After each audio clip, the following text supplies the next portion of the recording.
Tenemos que ser consistentes con el nombre del programa, Provócame.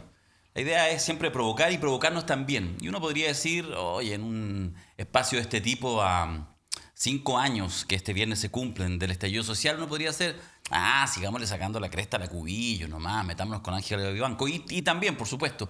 Pero me parece importante provocar con una reflexión, porque a 5 años esto parece un vaivén de emociones, desde un optimismo desaforado y quizás algo inconsciente de los meses, incluso años siguientes, el triunfo de la prueba, una nueva constitución, nada de cosas mixtas, todo, la convención constitucional, la alegría, y de repente un 4 de septiembre del 2022 en que todo se fue al tacho de la basura y nos agarró una depresión que a algunos los mantuvo un buen tiempo, incluso alejados, sin querer prender los noticieros. Algunos de ustedes capaz que haya sido de eso. Y ahora como que estamos en una cosa pastosa, después con el en contra, como que... Y vamos a cumplir 5 años en una cosa media extraña, incluso como numerológica, porque del 18, que es el 18 de octubre, uno podría bajar un solo número y se va a los 17. Sí, a los 17 millones de Marcela Cubillos. Pareciera que han pasado 5 años, pero también pareciera que no ha pasado nada. Y hoy estamos en un momento en que la idea del abuso, que probablemente fue la idea central del estallido, como que volviera, como que nada hubiera pasado, como que las élites no solo no entendido nada, sino hubieran querido seguir sencillamente por la libre haciendo lo que quieran. Y tal como la gente dijo hace 5 años que ante el abuso prefirió evadir, ¿quién sabe cuáles serán las evasiones que la sociedad chilena genere en los próximos años? Algo de eso vamos a conversar, pero tranquilo, porque Cubillos, Vivanco, Guerra, Hermosilla, Chadwick y compañía, Piñera, tampoco se salvan. Aquí comienza Provócame.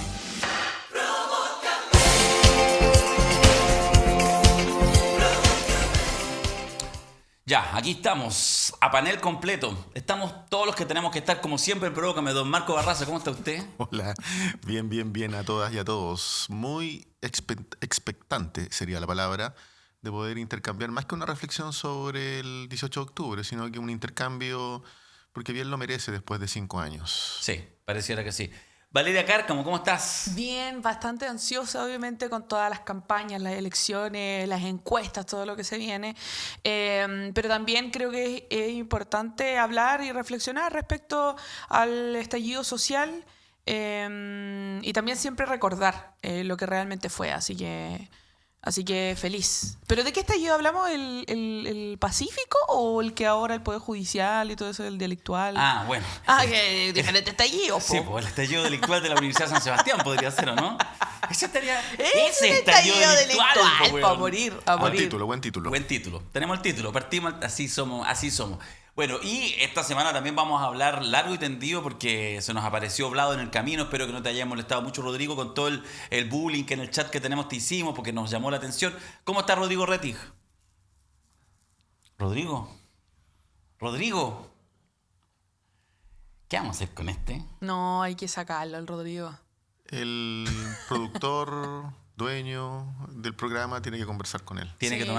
Hay que tomar decisiones. Hay que tomar carta en el asunto. Rettig ha fallado a 2 programas. Sí. Al primer programa que falló fue cuando sacó toda la artillería contra el Partido Comunista. ¿Te acordás o no? Y no llegó. Lo estábamos esperando. Estábamos aquí, pero con las servilletas puestas, con los cuchillos y se fue, mandó reemplazo. Pero es que es difícil reemplazarlo con alguien porque tenéis que conseguir a alguien que es de derecha pero cree que es de izquierda, po. ¿A quién? La Soledad Alvear podría ser, no sé. A la Mariana Elwin creo que también podría ser. Me respondió un tuit. Sí. Oye, ¿viste, weón, lo que pasa cuando no venía al programa? Más bullying. Me da lo mismo. Como reola el bullying. Sí. Nosotros somos más ponderados, ¿no? Sí, absolutamente más ponderados, porque somos un poquito más viejos, entonces puede ser, sí. La cosa se ve con más mesura, lo cual no significa que hay que tener un intercambio de ideas genuino y auténtico. Está sobrevalorado el respeto, debo decirlo. Ok, yo sí, está sobrevalorado. Tú lo tenés completamente... Sí, tú lo tenés subvalorado. No, está sobrevalorado. Ya, empecemos la conversación. Rodrigo Rettig no pudo venir, pidió permiso para una cosa más espuria y no sé si lo habrán visto, lo subimos hace un rato en redes sociales, anda dando vuelta ahí, porque nos mandó una foto y dijo, no, estoy atrasado en esta actividad. Y una wea vacía. Y no había nadie. No había nadie. Furor. Pero no era la verdad, estaba solo. Porque además, las como 10 personas que había de público estaban como en los últimos asientos. O sea, una wea así, una desafección. No, es que se completa. pusieron al último para irse en la mitad de la actividad. Sí. Sí. Ya vamos a hablar así. en un ratito más del tema de Vlado, que yo creo que da para dar una conversación, será anecdótico, será relevante o no, pero bueno, nadie se lo esperaba, vamos a decirlo así. Y Rodrigo parece que está ahí con cargo en la campaña, no sé qué, yo creo que ahí se pasó a Revoluciones. Sí. Y nos no, dejó está bien, votados. Está bien que lo haga nomás. Sí. Con lo de... Yo debo decirle, voy a decirle al público que yo tenía preparada mi entrada, lo estuve pensando desde que se anunció. Quería entrar con gritos y aplausos así para mí sola, obviamente, para molestar al Rodrigo y puta, no vino. Lo había preparado. No vino, pero bueno, vamos a ser... Ya, dice que va a llegar, güey. Ya, bueno, no sé si llegue. Ya. ¡Ay, qué Acaba de buena! escribir aquí, dice que está llegando. Me quedan 5 minutos. Eso implica que llegarían 30. No sé si lo dejemos entrar. Seguridad, No. por favor, Hoy día el capítulo va a durar 20 minutos. 20 minutos de que llegue. Ya, estallido social 5 años. Todo se replica. Todo se replica porque además toca día viernes. ¿Ah? Como sucedió hace 5 años atrás. El estallido fue un día Sí, viernes. Digo que es relevante porque en esa pequeña... no que haya sido viernes, pero hubo un ejercicio de acumulación. Los estudiantes llevaban aproximadamente semana y media con las evasiones masivas en el metro. Y la autoridad reaccionando con cierres de estaciones, que siempre fue, lo he conversado mucho en los espacios de La Cosa Nostra. Nos reíamos un poco en su tiempo con Mayol, Macari y compañía, porque nos reíamos en términos de que en el fondo la evasión ni siquiera era evasión, porque los cabros lo que hacían era se saltaban el torniquete, llegaban al andén, se volvían a salir, porque no es que querían ir a ninguna parte, querían hacer un ejercicio casi performático del salto de torniquete, sin ser probablemente muchos de ellos y ellas conscientes, pero además esta idea de la evasión del metro entroncaba con la idea de la evasión de la élite, las evasiones de Piñera, el Banco de Talca. Eso era de alguna manera como esa síntesis. Bueno, y se produjo el estallido un día viernes y han pasado 5 años y ha pasado... Es que este es el punto, y con esto se los dejo para escuchar sus opiniones. Ha pasado demasiada agua bajo el puente, demasiado, incluso en estados anímicos. El primer proceso, lo que pasó el primer proceso, lo que decíamos al comienzo del programa, la apruebo, el rechazo, el en contra, el esto, aquello, el cast en segunda vuelta, pero el gobierno de Boric. Todo ha pasado, pero ahora que estamos a un par de días de llegar, como que estuviéramos exactamente, en un cierto sentido, en el mismo lugar, sobre todo respecto a las élites. Hay un gobierno de izquierda ahora, había un gobierno de derecha en ese minuto, pero esto que va más allá de los gobiernos de turno, esto que uno llama élite, que es fundamentalmente el peso económico, el poder que se desprende de ello, pareciera que estuviéramos casi en el mismo lugar. A mí me pasa con Chile, analizaba ayer con unos amigos, que uno se siente como Bielsa cuando le dice a Matías Fernández, siempre pasa algo. Todos los años después del estallido social, siempre pasa algo. Hoy en día estamos, yo creo, en el momento político y conflictivo, penal, con mayor contingencia que hemos visto.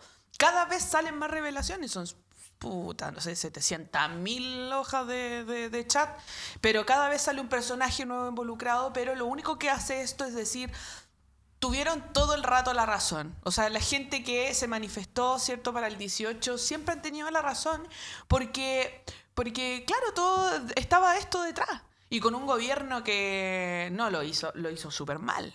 O sea, decir estamos en guerra, subir los 30 pesos, irse en contra de los manifestantes y después ponerse a favor de los manifestantes.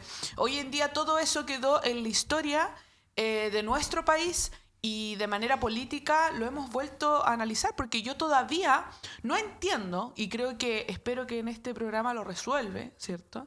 Pero todavía no entiendo cómo pasa este giro tan rápido de un estallido social, un primer proceso constituyente, a una constitución republicana. Entonces, es una lógica que hay un vaivén en el sentir social, ¿cierto? ¿Será la criminalización que hace la derecha por la gente que estuvo en el estallido? Un dato que pasó durante el estallido. 30.000 personas fueron detenidas. Hace poco salió en el Mercurio como una nota respecto a eso. No más de 20 personas tuvieron condena efectiva. O sea, el restante de la población fueron detenciones irregulares, ilegales. Detenían porque sí, y eso yo puedo decirlo con toda confianza porque estuve en las calles, veía cómo se llevaban a gente porque no hacían absolutamente nada, ¿cierto? Y eso significa que un gran porcentaje, un tremendo porcentaje de la población que salió a marchar no hizo desmanes. salió a manifestarse. No me van a decir que un desmane o un cartelito que diga mejóreme la pensión. Entonces, ¿qué pasó en qué momento se dio el pase para que la derecha arrasara con la agenda política y dijeron ustedes lo hicieron tan mal que ahora viene la derecha y la ultraderecha y una constitución ultraderechista? ¿En qué momento se dio este clip? ¿Fue que perdimos y nos dolió y que dimos el pase para que avanzaran? ¿Que bajamos las defensas respecto a nuestra lucha? Ahí Sí, todavía yo no creo me que sí. calza, no me calza. Yo creo que sí. Yo lo primero que quiero señalar es que a 5 años del 18 de octubre y de los sucesos que se acontecen post 18 de octubre, considerando la marcha más grande de la historia, las manifestaciones de masividad nunca antes vista en todas las regiones del país, no solo en la región metropolitana, creo que lo central es hacer una cualificación lo más precisa posible de lo que fue el 18 de octubre y de ahí en adelante. Y eso es porque está en disputa el significado del estallido. La derecha en estos días, viene con una trayectoria discursiva que pasó de connotar el 18 de octubre como un espasmo social, como un episodio incómodo, tensional, disruptivo, a hablar de octubrismo. Claro. Y el octubrismo no es otra cosa más que una sociología de derecha que busca connotar las expectativas sociales, la frustración, las demandas ciudadanas como hechos violentos. En circunstancias que lo que caracteriza el 18 de octubre en adelante es masividad social y popular. Es derecho a desobediencia civil en el más claro y puro sentido de la protesta pacífica. Y por lo mismo, creo que pese a ese intento por fustigar y connotar negativamente las movilizaciones del 18 de octubre en adelante, que cambiaron el eje de la conversación pública, indistintamente de los resultados, las frustraciones o los fracasos, cambiaron el eje de la conversación pública. Lo que, en mi opinión, está presente es que no hay ningún estudio. Ayer salió, o antes de ayer, el estudio de la Academ, salió el de Criteria, y todos tienen, está el CEP, y está el del PNUD, que en mi opinión es el más riguroso en términos longitudinales. Connotan dos cosas muy relevantes, incluido la Academ, que es más filoderecha, que todavía las demandas que dieron origen al estallido social siguen teniendo vigencia desde el punto de vista del sentir ciudadano. Y siguen teniendo vigencia principalmente porque el problema de las pensiones está irresuelto, sigue siendo un abuso y un negociado.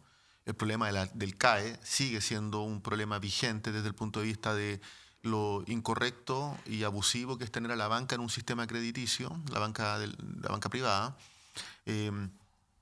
Sigue presente los problemas con los pueblos originarios desde el punto de vista de la vulneración de sus derechos. Es decir, las demandas tienen plena vigencia.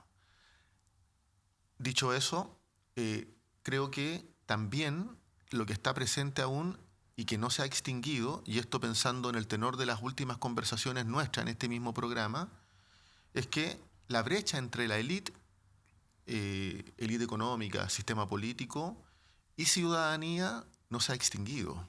Y creo que esa brecha, a la luz de este caso, el caso de corrupción más importante en la historia de Chile, que involucra a 3 poderes del Estado y al poder económico, claramente acentúa esa brecha, esa distancia entre ciudadanía e institucionalidad y sistema político y sistema económico. La acentúa porque la ciudadanía sigue vivenciando abusos, lógicas corruptivas, que claramente van en detrimento de la calidad de vida de la ciudadanía. No ha cambiado nada. ¿Creen que han cambiado algo después del estallido social? No, o sea, yo creo que... ¿Pero ha cambiado algo? Yo creo que... lo que ha cambiado es que el eje de la reflexión pública no está en la complacencia respecto a la institucionalidad. Y esa es una diferencia significativa. O sea, esta conversación la podríamos dar con una cierta asimilación a la institucionalidad vigente, y no es del caso. La ciudadanía abrió los ojos, por decirlo de alguna manera. El punto está en que las respuestas sociales, las respuestas que provee el sistema político, las organizaciones sociales aún no son suficientes. Sí, pregunta de Valeria, ¿qué ha cambiado? A mí lo que se me parece más nítido es que el sistema político es cada vez más ineficaz, más irrelevante para subsanar los conflictos sociales. Yo tengo una mirada muy, muy negativa respecto a las posibilidades de que la política responda. No estoy ni siquiera pensando en la perspectiva de la izquierda. Mira, poner en paréntesis en un momento que yo tengo efectivamente, soy un tipo de izquierda, tengo un pensamiento, en fin, prefiero los gobiernos de izquierda, etc. Me olvido de eso. Pensemos en la derecha. O sea, la derecha llegar al gobierno, que es posible el próximo año igual, está en la UTI. Los 17 millones de la Cubillos, para mencionar cualquier cosa, Vivanco, todo. Hagamos un listado de nombres propios, todo. Claro, en este minuto no importan tanto. Son reflexiones que todavía están incluso en un nivel más de elite, más de gente que se informa. Pero esas cosas, esos procesos, van decantando, van percolando, se van asentando. Es una cosa de sumatoria. Siempre, yo creo que para entender, yo lo entiendo así, el estallido social, es buena la analogía que de repente uno puede hacer, yo lo digo en muchos espacios en que me invitan, así como a nivel como familiar. Es cuando efectivamente de repente un día, en la mañana, dejaste, o alguien dejó los calzoncillos tirados, los calzones no sé qué, y oye, pero esto de nuevo, y en la noche estás ahí fuera de la casa, te separaste. O sea, pero ¿cómo fue por los calzoncillos? Pues no fue por los calzoncillos, da lo mismo. Los 30 pesos eran cualquier weá. De hecho, la gracia justamente del estallido es que los 30 pesos eran la cosa más irrelevante del mundo. No solo eran irrelevantes en términos, digamos, cuantitativos. Lo más loco es que quienes evadían eran los estudiantes cuyo pasaje no había sido aumentado. Claro. O sea, justamente la insignificancia de lo que gatilla es la demostración de lo que hay es una explosión, una liberación, tal como vas, a veces, insisto, Un pasa. agobio acumulado. Exactamente. El día de furia. Es el día de furia. Es finalmente el que en realidad... Ahora, pero yo no quisiera, creo que es incurrir en una subvaloración, connotar el estallido social como un día de furia, que puede haberlo sido. Porque el impacto que tiene esto en términos de masividad, de ciudadanía, de un discurso emergente, es de tal envergadura que reconfigura el sistema, la correlación de fuerza en el país, las mayorías y las minorías, los ejes de conversación pública. Si por mucho tiempo en el país de la transición la conversación era sobre democracia de los acuerdos en los hechos y no sobre expectativas ciudadanas. Creo que eso es un cambio distinto. Entonces, no quisiera restringir el debate exclusivamente a una manifestación de descarga social. Creo que el impacto definitivo es un impacto donde la ciudadanía modifica sus ejes de conversación pública. ¿Que es resoluto? No, aún no. No tiene resolución. Tú, de alguna manera, yo creo que ahí tenemos una diferencia. Tú le das ahí una cierta como... No linealidad, pero en el fondo tú dices esto surge y en el fondo esa ciudadanía igual tiene un eje hacia dónde como avanzar. A ver, yo diría que es evidente a la luz de los resultados del primer proceso constituyente y del segundo proceso constituyente, el primero en clave transformadora, progresista, el segundo en clave reaccionaria, de ultraderecha, que la ciudadanía tiene expectativas de cambio, busca transformación, pero que las respuestas que ha proporcionado el sistema político como fruto de síntesis no es, no es lo que la ciudadanía espera. Ya. Yo igual la veo como más, o sea, claro, porque, a ver, acá lo que fue el estallido social, claro, como decía bien Darío, fueron los secundarios los que empezaron a evadir que no les afectaba el aumento del 30%. Entonces, ¿por qué lo hicieron? Por el resto. Lo hicieron por el resto. Sí, pero lo que pasa es que restringir el problema a un episodio en particular, si eso es lo que quiero comentar. Claro, sí, podría ser cualquier cosa. No, sí, pero el tema es cómo se... ¿Qué pasa si que los estudiantes secundarios no hubiesen hecho nada? Lo que pasa es que yo creo que hay una casuística que yo creo que sí es relevante y que tiene que ver nuevamente, volvamos al sistema político, con la capacidad de respuesta. ¿Qué es lo que pasó en los días previos y con mucha intensidad aquel viernes 18 de octubre? que ante estas evasiones masivas y tomas, digamos, de las estaciones, la autoridad lo que hacía era cerrar la estación. Mira, yo recuerdo, Entonces, haber visto un episodio donde cerraban la estación central. Lo vi. ¿El día 18 o no, los días previos? Días previos, ¿Ya? una semana antes. ¿Días antes de los...? Sí, lo vi.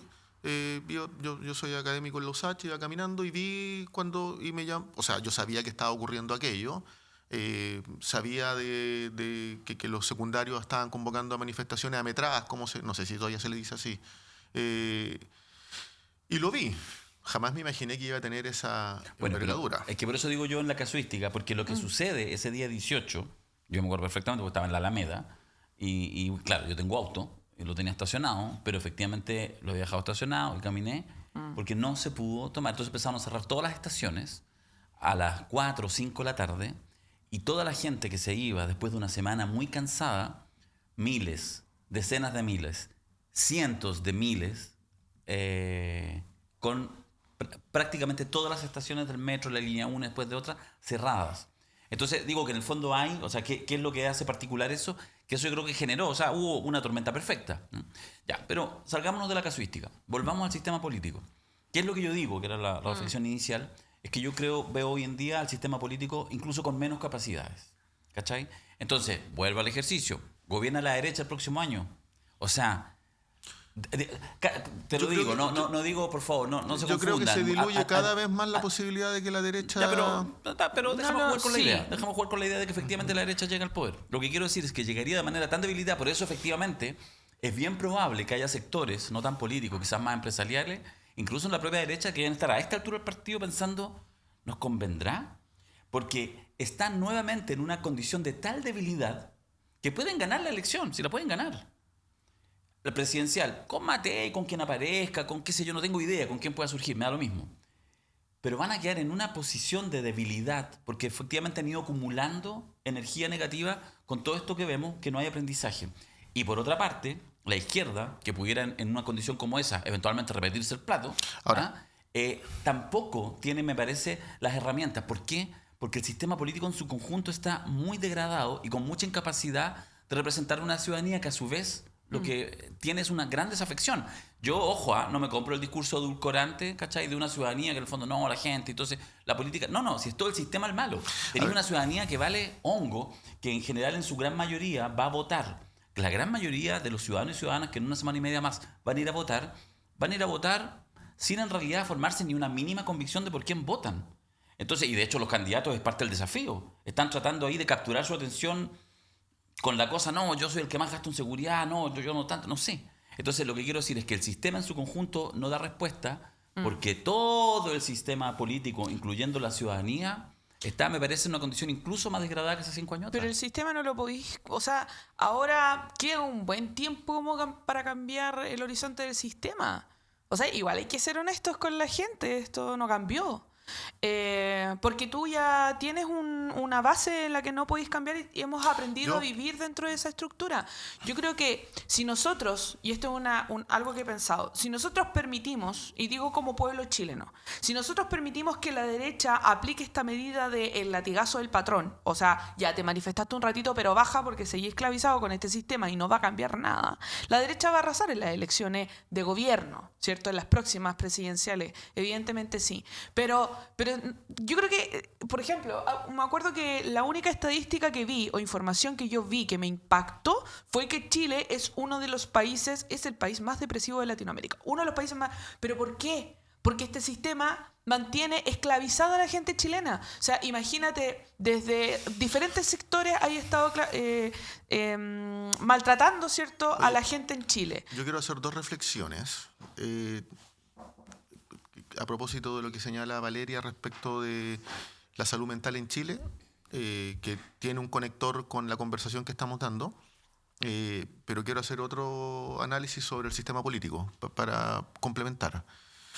Yo, hoy día en la mañana una radio me preguntó por lo de la salud mental en Chile, que si no me equivoco, Ipsos cifra en 68% los conflictos en la esfera psicológica por parte de las personas con manifestaciones de angustia, de ansiedad, de tensión, de estrés.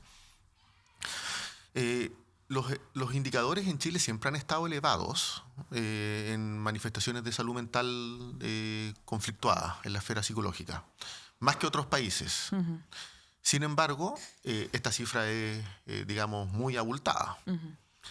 Y yo creo que esto no puede verse solo como consecuencia de una coyuntura.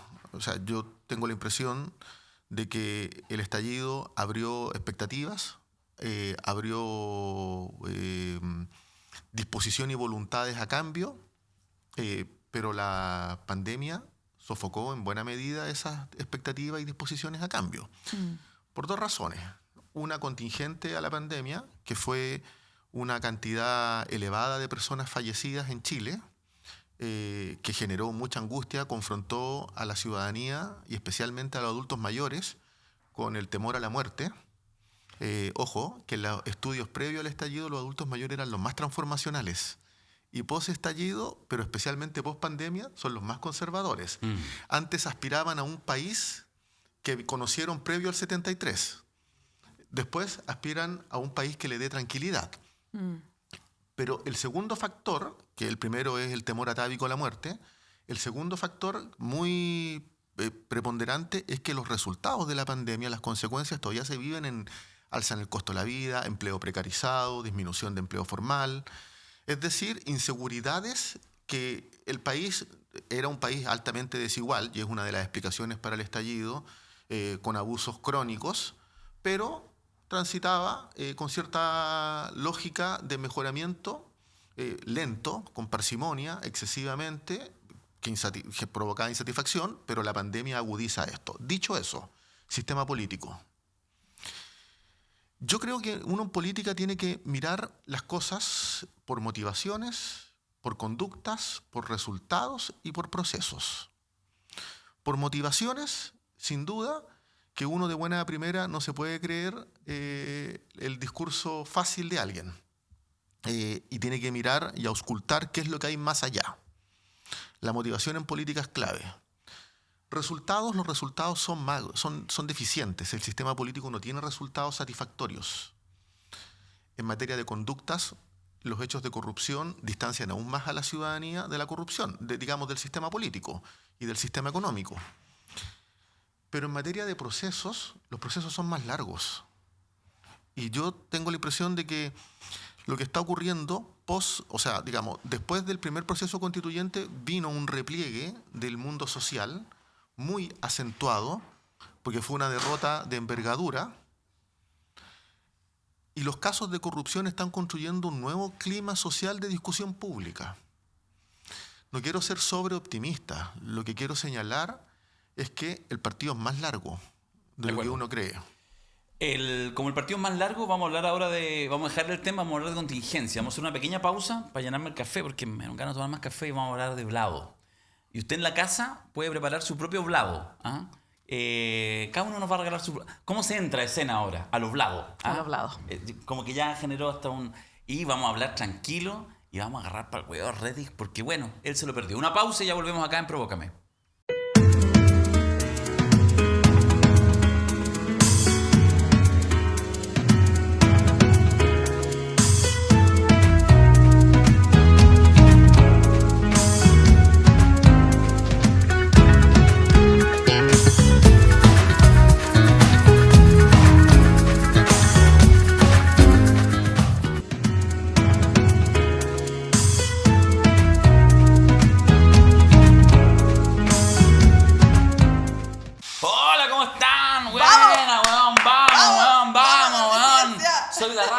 Tranquilo, no más fotografía. Eran como 3 gatos, weón. 400 mira, sí. Llegaste, Reti, weón. Llegué, weón. Estaba en una actividad que me habían invitado, no podía decir que no, pero para que veáis el compromiso con Provócame. ¿Qué compromiso, weón? Estando a 10 kilómetros lejos, taco y todo, terminé llegando los últimos 15 minutos del partido. Le quiero pedir a toda la gente que nos está viendo en YouTube, que comente y toda la cuestión, que este es el minuto. Todos los buenos que odian a Reti, que hay de todo. Manifiéstense, manifiéstense. Porque le dije que está con amarilla y la próxima se da de corte cogo. Oye, ¿tienen free pass para comentar ahí en los comentarios de YouTube? Y más encima había subido. Háganme mierda. ¿Cachai? Que la gente ya empezaba a decir, mira, un amarillo, pero tiene su puntito porque dice sus cositas, Incluso que el mérito. La única voy a ir cosa a es decir. comentar yo ahora, incluso al... Ya. Volviste, Retic, llegaste. ¿No tocaron a mi presidente No, todavía? ahora, ¿no? pues, bueno, Ya. ahora te vamos a agarrar para el chuleteo. Ya. Ya. Yo hice, fíjate que el otro día, ¿dónde lo hice? De hecho, te arrobé en Twitter. Y lo que dije en ese Twitter es exactamente lo que me pasó. Vi la imagen de Vladimir Mirosevic. Si no la han visto, pónganle pausa y vayan a verla, porque todo lo que vamos a hablar también tiene que ver con un tema de forma. Por supuesto, sentido de oportunidad y todo. En una puesta en escena improbable, no muy norteamericana, muy primer mundo, muy limpia, muy bien hecha, muy profesional, y donde aparece Vladimir Mirosevic a 2 semanas de las elecciones municipales. Se filtró un par de días antes, una jugada, digamos, inesperada. Ya le vamos a preguntar lo que nos puede contar Rodrigo, que además está efectivamente ahí en el núcleo de esa campaña.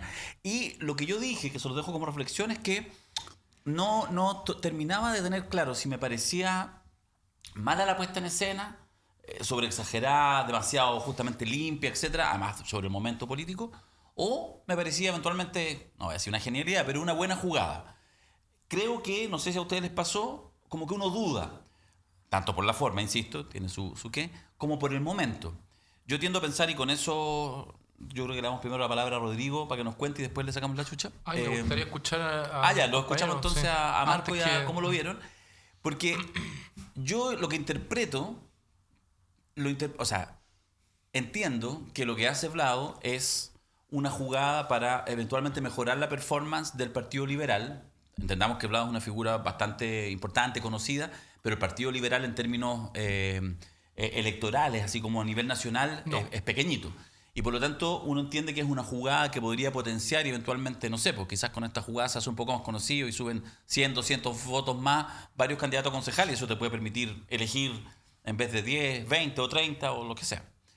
Yo entiendo eso. Ahora, creo que el riesgo es grandísimo, porque si efectivamente no mueve la aguja y el Partido Liberal le va de manera discreta en las próximas elecciones municipales, en una semana y media más, podría ser debut y despedida de la candidatura de Vlado. Podría justamente partir con muy poca energía a propósito de ese resultado.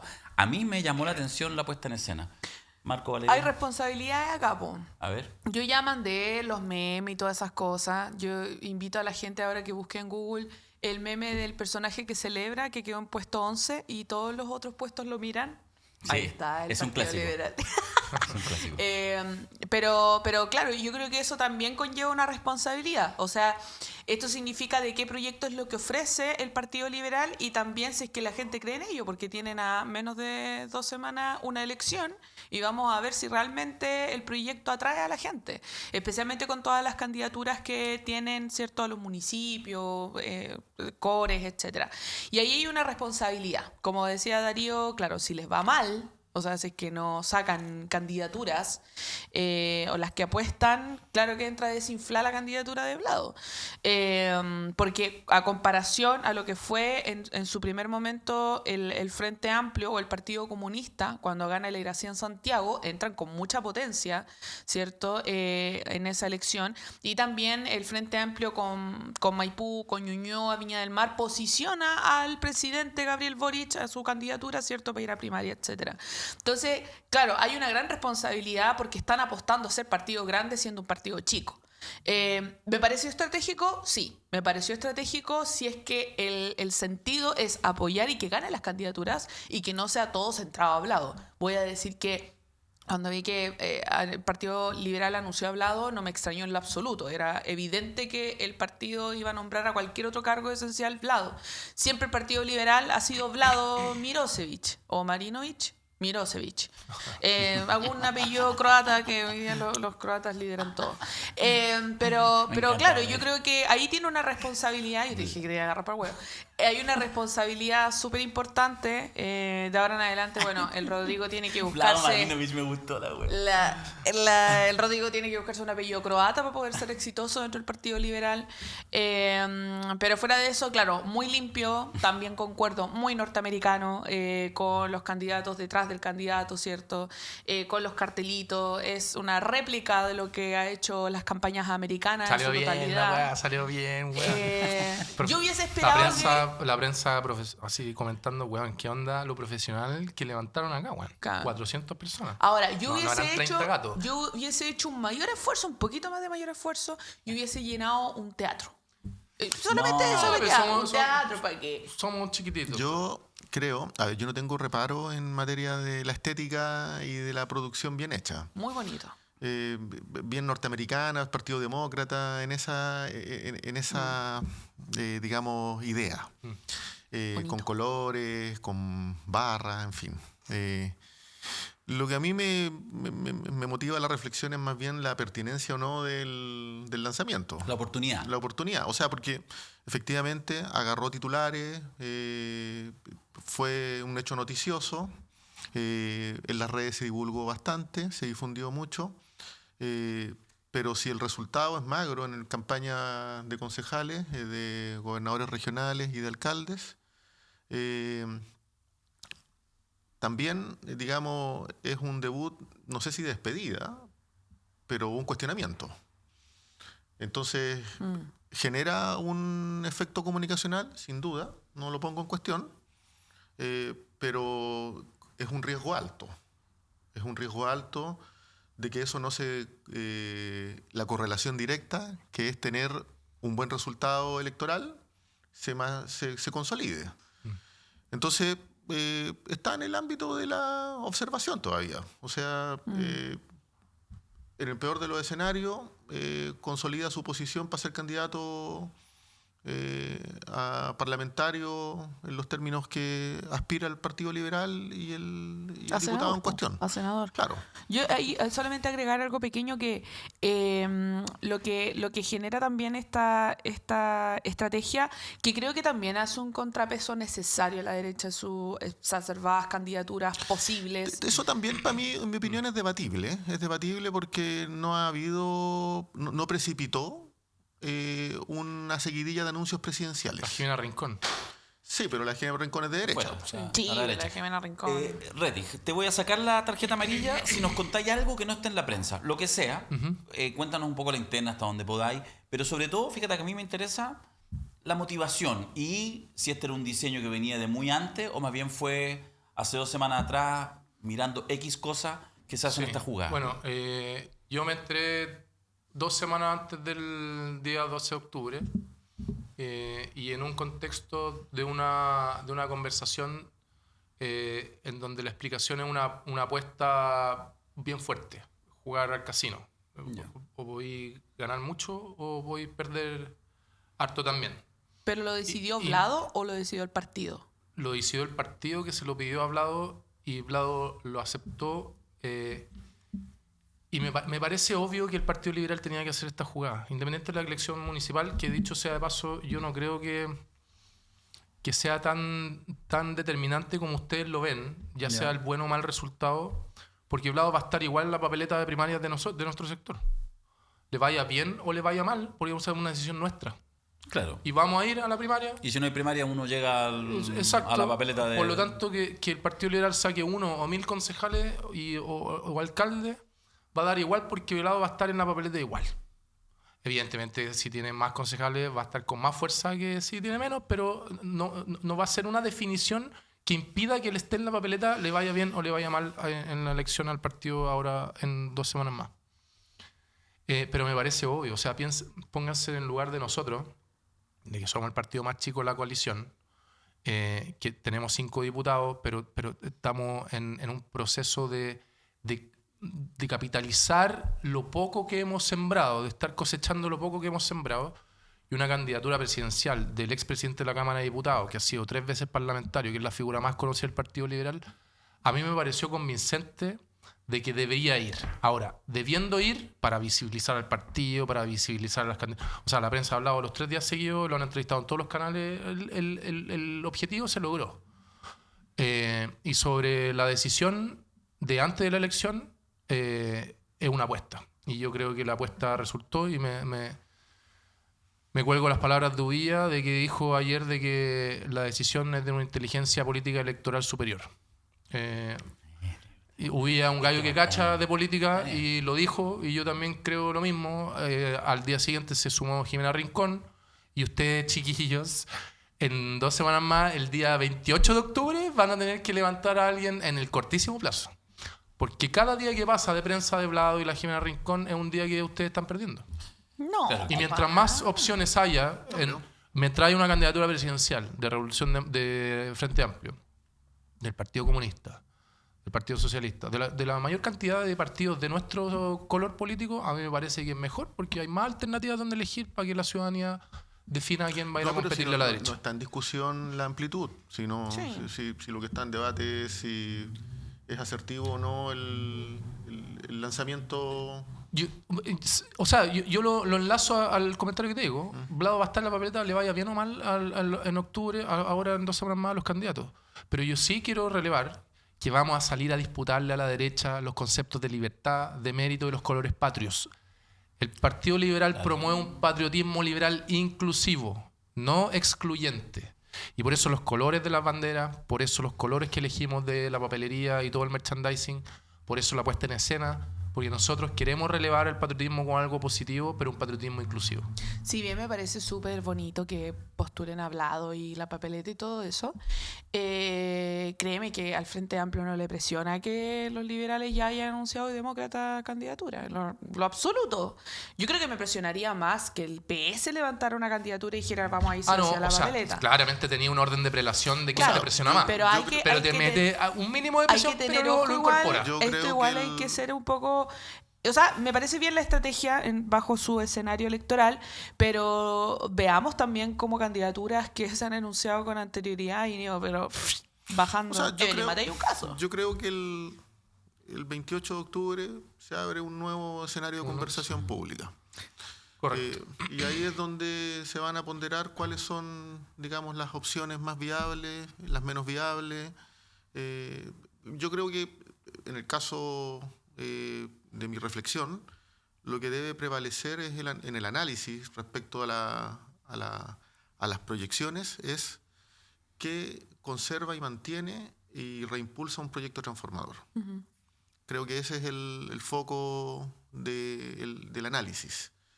Yo no objeto la puesta en escena, no, nada de eso, sino que creo que el debate va a estar centrado a la luz de los resultados en cuál es desde la coalición o las coaliciones, yo no sé ya cómo se le puede nombrar, sí.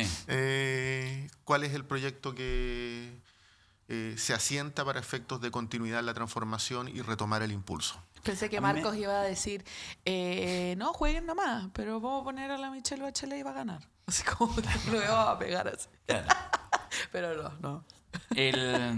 No, porque además nos lo han discutido como partido, tú sabes que estos son ordenaditos, son ordenaditos, pues bueno, se les sale un peo sale hoy y sale todo el Es una propuesta presidencial domiciliada en el progresismo, en la centroizquierda, en la justicia social, en los derechos sociales, en los derechos de las mujeres. El aborto es proyecto que le da continuidad, una dirección, un norte de cómo entiende la política el Partido Liberal, pero con cambios tranquilos y graduales, en donde creemos de que los dos procesos constitucionales no hacen al país tener que concluir de que las transformaciones requieren gradualidad. Es que a mí me pasa lo siguiente, escucho, lo digo bien en serio, pero estoy es como que el cerebro se me parte en dos. Porque, por una parte, creo que hay una discusión, que un poco la que estamos dando, que es la discusión propiamente política. Y no renuncio a eso. En el fondo, movimiento, el 28, etcétera, etcétera. Y claro, entonces se mueve la pieza. Me pasa, y no quiero aquí hacer una pedantería intelectual, pero no puedo evitarlo, que en el fondo creo que uno toma un poquito de distancia, un poquito arriba, y lo que ve es como algo que está pasando en un cajoncito, cuando en la vasta conjunto de la sociedad, ¿cachai?, está como en otra. Entonces, que es un poco la reflexión inicial que hacíamos a propósito de 5 años del estallido social, es decir... Ay, me perdí esa importante parte. Sí, bueno. No, pero además una política con una caja de herramientas muy debilitada, ¿cachai? ¿No? O sea, la política logra muy poco mover la aguja, y la aguja se mueve en otros espacios, que de hecho es un poco lo que interpreta la ultraderecha, por eso es exitosa, porque en realidad como que renuncia al espacio nada, se queda con un par de imágenes nomás. Y unas imágenes de, en el fondo, quién representa la molestia, pero sin proponer nada. Y por eso es solamente, te hacís cargo como las pulsiones más básicas. Oye, ¿sabéis que hay una música aquí fuerte, weón? Entonces, listo, maten a todos los colombianos, los venezolanos los queremos echar. Eso es la ultraderecha. Entonces, oye, sí, le robaron a la Nación Justicia, matémoslo a todos, metámoslo todos presos y ojalá pena de muerte. Y con esas pulsiones avanza. ¿Por qué? Porque la política está muy degradada. Que es el problema, si la izquierda, nuevamente, si la derecha llegara al poder ahora, ¿Qué va a hacer la derecha si lo que ha dicho es durante todos estos años seguridad, antidelincuencia? ¿Qué va a hacer? No tiene nada que hacer. Seguir militarizando la sociedad, que además no lo va a resolver. Vuelvo. Entonces me pasa con estos movimientos que, claro, igual tú decís, yo te sigo en tu convicción de lo que planteas, lo que las banderas del progresismo, etc. La pregunta es si eso es capaz de hacer sentido, meterse en un debate, o sea, si ese es el debate. Ahora, no tengo por qué pedirle ni al Partido Liberal ni a ningún partido que resuelva los conflictos de la sociedad. La reducción del debate público hacia la emocionalidad que sabe explotar muy bien la derecha es indefectible y es correcto. Se constata que esa realidad existe y hay que hacerse cargo. Pero no porque constatemos esa realidad, vamos a decir, el partido está jugado, ya no podemos hacer nada. Hay que ir a jugar el partido de la presidencial y de las elecciones que vienen, y hablo ahora a título de conglomerado, desde un código de la emocionalidad. Yo creo que hay que salir a disputar la emoción a la derecha, pero no la emoción del miedo, sino la emoción de la esperanza, la emoción de lograr una sociedad más justa, y de ahí bajarlo a la racionalidad. Antes de que tú llegaras tardíamente... Me encanta, siempre recordando la amarilla, historia. Me recuerdan la amarilla todo el tiempo. Siempre recordando la historia. No, pero ha contado cositas. Yo hice una opinión respecto de que después de 5 años del estallido social, el partido es más largo en términos de proceso. Yo coincido con que la emocionalidad explica en buena medida el comportamiento de la ciudadanía más que la racionalidad. Y es una variable que tiene que estar incorporada con más decisión en el análisis político, que es lo que hace la derecha, efectivamente, los miedos atávicos. Claro. Utilizarlos. Creo que por lo mismo los énfasis también tienen que estar puestos en una mirada lo más integral posible. No creo que solo la política sea un problema de énfasis comunicacionales, sino que la política en buena medida es un proceso también, por decirlo de alguna manera. Y eso creo que no tiene que ser perdido de vista a la luz del esfuerzo que tiene que tener el progresismo y la izquierda para los próximos 4 años post-2025. Yo soy un convencido de que el 18 de octubre abrió un nuevo tiempo en Chile. Con todas con todos los fracasos, frustraciones, expectativas, avances, retrocesos. Y eso marca una conversación pública distinta. Entonces, la coalición, la riqueza de una coalición, porque nadie puede pretender ser partido gobernante solo en Chile, es precisamente esa pluralidad de énfasis. Y eso es algo que tiene que tratar de fortalecerse. Solamente igual, claro, porque pasa algo que está bien que se quiera, yo insisto, felicito al Partido Liberal que haya dado la apuesta, me parece súper bueno. Soy fiel a que las primarias definen muchas cosas también. Creo que al final del día genera la unificación de un proyecto y unificar banderas también y lucha. Por tanto, no fuera del SEO, yo lo dije en su momento también, me parece una buena estrategia y también positivo para la democracia, dar alternativas también de posibilidad de nuevas figuras. Pero yo creo que nuestro enfoque no es solamente tener una disputa con la derecha respecto a las consignas que ellos definen o no, que entendemos por libertad, que entienden por libertad ellos. Yo creo que el mundo político como nosotros debería hacerse cargo ahora de la percepción de las personas que está pasando en este momento, insisto. No es porque nosotros queramos pegarle a la derecha que estamos en el peor caso de corrupción que ha visto este país. Estamos viendo de cómo lo percibe la gente, porque lo habíamos dicho en un principio también, las personas o nuestro país, uno de los países más dañados en temas de salud mental, es porque este sistema lo hace que estén esclavizados, que las cosas no cambien para ellos, que el sueldo no aumente, que no tengan el acceso a las cosas que son básicas, como la salud, la educación. ¿O ustedes creen que lo que pasó con la Marcela Cubillo es porque a la gente le cae mal a la Marcela Cubillo? Es porque es una universidad. Si ella hubiese estado trabajando, no sé, para Toyota, como, no sé, cualquier cosa, pagándole 17 millones, nadie le diría nada, porque no está nadie involucrado con el Estado. Pero una exministra de Educación, con esa cantidad de sueldo, en una universidad jugando con la educación de la gente, es lo grave que genera mucho descontento. Por eso yo creo que hemos estado dejando pasar, y hago la responsabilidad a la izquierda toda, incluyéndome. Hemos dejado la cancha tan abierta para la derecha que se han adoptado y creado conceptos, pero esclavizando y golpeándole a la gente. Todas las personas que salieron durante el estallido social no son delincuentes. No estuvo malo lo que hicieron. Nosotros permitimos que tienen, claro, nosotros siempre hemos dicho, tienen todos los medios de comunicación para hacerlo. Y claro que lo hacen. Criminalizar a la gente, claro que lo hacen. Hay mucha gente que incluso se siente avergonzada de haber salido al estallido social y lo han dicho. Entonces, nosotros no podemos permitir eso. ¿Quién pone la barrera? ¿Quién está en la primera línea política de decir, oye, frena tu discurso? Porque eso no es así. No hay octubrismo, no hay delincuencia. Ustedes son los delincuentes en este estado. Marcela Cubillo, Matei, Sebastián Piñera, Chadwick. Ellos han sido los delincuentes por mucho tiempo y son las mismas personas. No han cambiado. Chadwick está desde el día 1 y siempre hablando de seguridad. Las mismas personas. Estamos en 2024. ¿Por qué se está cayendo la derecha? Porque no tiene nuevos liderazgos. Si tú le sacas a la derecha la seguridad, si competís realmente en concepto que es seguridad, porque vienen hablando del día 1, fueron gobierno y lo hicieron pésimo, porque no es su fuerte la seguridad, dejamos que precaricen a la gente.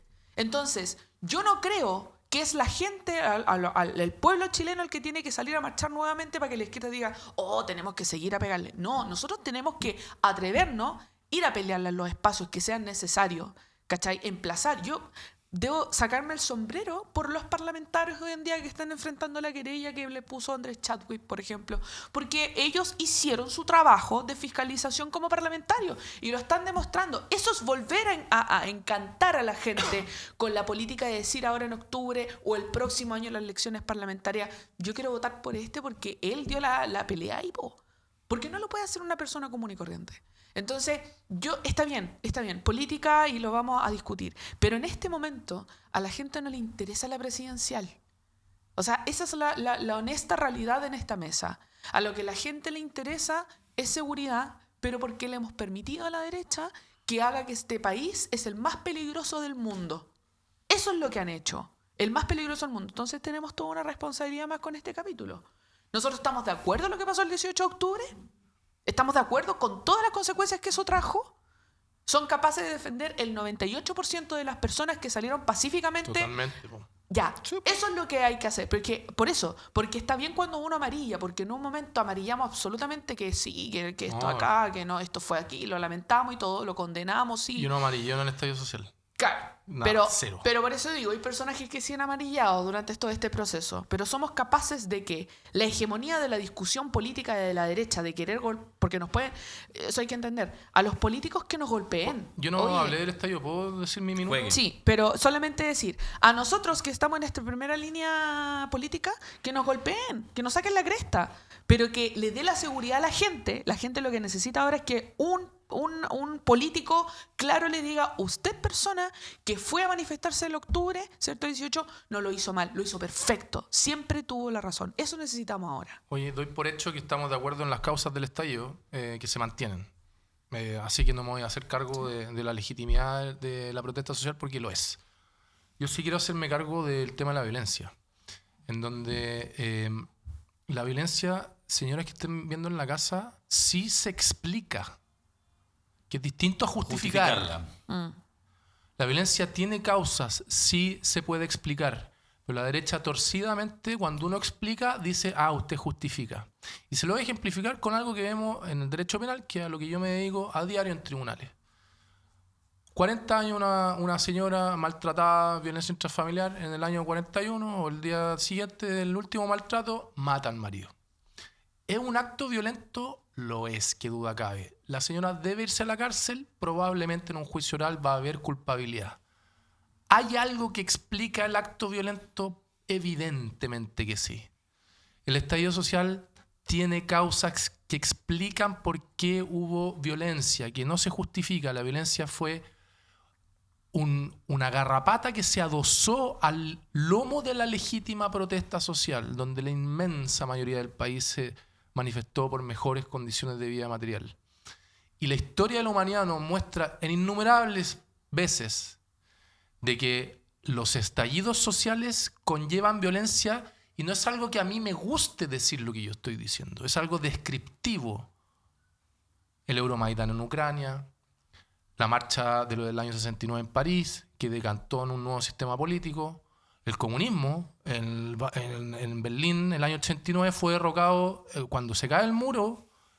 Semana anterior hubo protestas sociales que hubo violencia. Entonces no nos podemos quedar con el hito de la violencia sin preguntarnos qué las causan.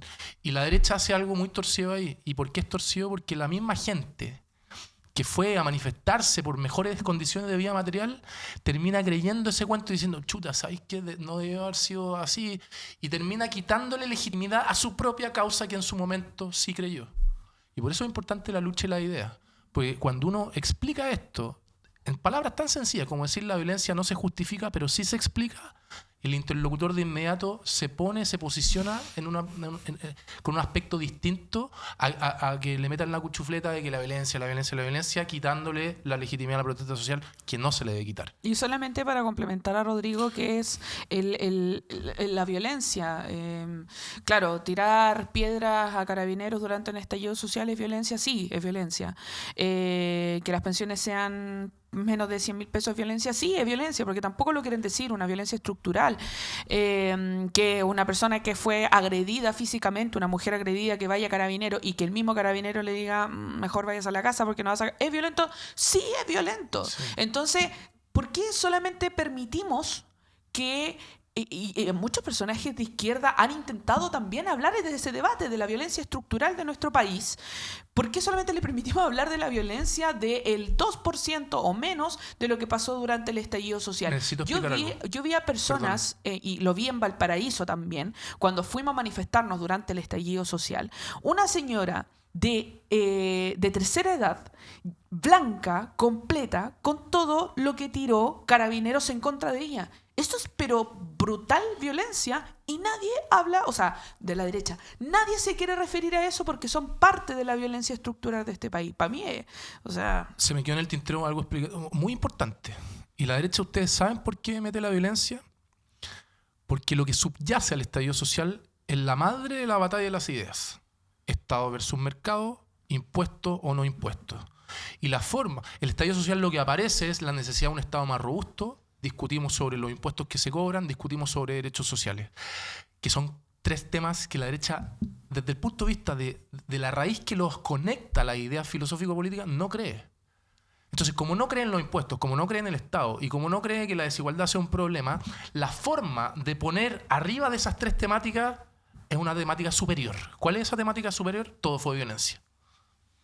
Don Marcos, ¿te quería agregar algo? Sí, de manera complementaria. Yo creo que quiero insistir en una cuestión que me parece central. El estallido social y todo lo que deviene a continuación de aquello, en las postrímeras, por decirlo de alguna manera bien contingente, es movilización social, ciudadanía movilizada. Son formas de participación ciudadana. Las manifestaciones de violencia son las menos. Y incluso aquella manifestación de violencia es brumoso el origen. El debate, o sea, digamos, las causas penales que se abrieron respecto del metro quedaron los hechos sin resultado. Un par ahí hubo condenados, que eran ciudadanos comunes y corrientes, no había una orquestación arriba. Y en mi opinión, esa bruma tiene que ver con que no se fue absolutamente diligente, serio y riguroso en investigar.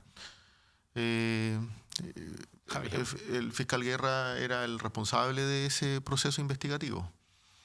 Entonces, lo digo con esa convicción. Yo, en todo caso, me quedo con lo principal, que para mí es lo principal, si no quiero cuestionar otra opinión. Creo que lo central es que el país abrió los ojos. Sí. Y genera un antes y un después en la cuestión pública. Las categorías Estado, mercado, cómo se complementan, cómo hay un Estado más robusto, sin duda que es una cuestión de fondo. Por eso la derecha desplegó todas sus capacidades y recursos para sostener el Estado que a ellos les sirve, el de la élite. Sin ir más lejos, todos los días leo en algún diario que eran más personas las que estaban en la Universidad de San Sebastián financiadas durante el proceso constituyente incluso, para hacer propaganda de derecha. Entonces, queda mucho por auscultar todavía. Déjenme analizar solamente este dato. Como lo había dicho en un principio, donde el Rodrigo llegó súper tarde, pero era un seminario internacional lleno de gente. De las 30.000 personas. Está buena para meter el dedo en la herida, bueno. De los 30.000 chilenos y chilenas que fueron detenidos durante el estallido social, 13 fueron condenadas, 13 están presos y 70 de ellos condenados carabineros. Entonces, ¿el estallido social fue un estallido de delincuentes? No lo fue. Y no vamos a permitir el avance de la derecha que diga que la gente que se manifestó fue de esa manera. 30.000 personas detenidas. A pito de nada y con 13 condenados. Entonces, eso es lo que nosotros tenemos que analizar. El estallido social fue necesario, se entendió, fue pacífico el estallido social, se manifestaron todas las generaciones, lo empezaron los secundarios por los 30 pesos que ni siquiera se les subían a los secundarios. Eso es la esencia del pueblo chileno cuando se manifiesta, lo hacemos por otros. Quiero terminar este programa haciendo una alerta, si alguien quiere comentarla. En 3 días más, estamos grabando un día martes, se emite el día martes, y el viernes se cumplen 5 años. Y se cumplen 5 años, más encima un día viernes, que en general como que hay y a una semana de las elecciones municipales. La derecha, por ejemplo, qué decir Mario Desbordes, de estar cruzando los dedos para que ojalá quede la cagá.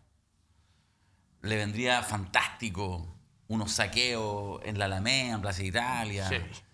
Ojalá la Fuente Alemana, todo. Le iría fantástico, porque le permitiría a sus canales, No, weón, gana la a su elección si prensa, pasa esa weá. bueno, ojo, atención, amigos del Ministerio del Interior, etcétera, conversando todo el rato, a no soltar a carabineros, porque hay generales que reciben llamados, no del gobierno, reciben llamados de otros, le dicen, oye, pero ¿qué no te tomáis un día administrativo? No vayan tan rápido. Lo digo porque además esto no necesita ninguna prueba, está comprobado, ¿ya? Y todo lo que pasa en estos últimos tiempos nos demuestra que al más alto nivel, hace unos meses atrás salió el director de la PDI, O sea, lo que quiero decir es que aquí hay intereses y la derecha está necesitando, pero lo que necesita, el oxígeno para las elecciones de la próxima semana, en vista que lo han hecho todo mal y Es que han un evento demostrado, delictual. es justamente un evento delictual efectivamente asociado a la movilización social y, por supuesto, evidentemente, lograr emparentarlo con los sectores. Hoy día, el martes en la mañana, en la edición electrónica del Mercurio, en emol.com, por ejemplo, aparecía una nota. ¿Cuáles eran las opiniones de los dirigentes políticos hace 5 años del estallido social? Puros nombres del oficialismo, etc. ¿Por qué? Para recordar. Están calentando la escena.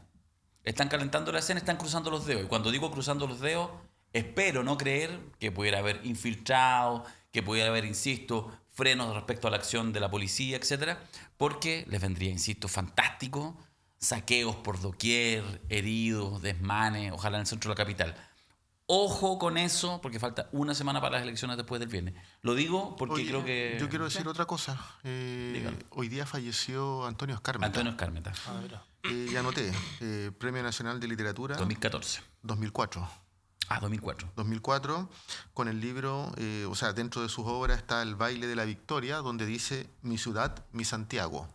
Vamos a triunfar en Santiago. Antonio Escármeta, entonces sí, a los 83 años falleció. Creo que es 2014 el premio nacional, Yo creo que Bueno, un homenaje a Antonio Escármeta. Perfecto. Merecido. Muchachos, ¿estamos? Vamos.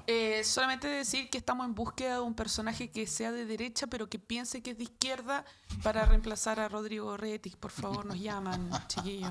Oye, Desborde, no sé, Sichel, algunos que Ya, quieran. dígalo aquí grabado. Nunca más diga. Nunca más. Listo. Me comprometo. Vamos. Era todo lo que necesitábamos.